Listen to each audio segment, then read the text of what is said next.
wanahabari,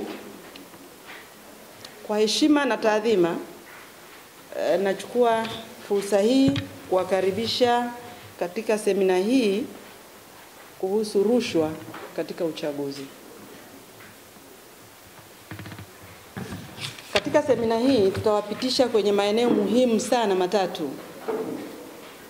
Eneo la kwanza,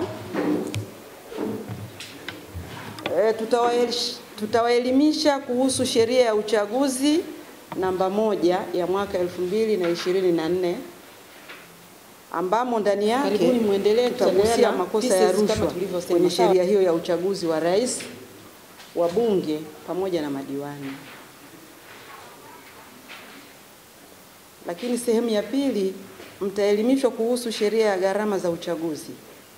Sheria hii namba 6 ya mwaka 2010 ambamo ndani yake tutajifunza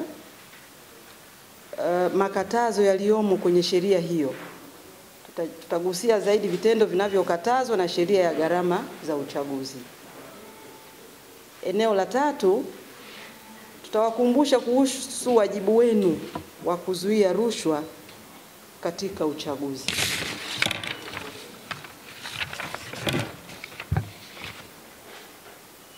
Na huu ndio ujumbe muhimu kwenu wanahabari, kwamba ndugu zangu, nitumie fursa hii kuwaomba kufikisha elimu hii mtakaoipata leo kwa wananchi kupitia vyombo vyenu vya habari. Kwani kwa kufanya hivyo mtakuwa mmetekeleza jukumu lenu la kuzuia vitendo vya rushwa katika uchaguzi.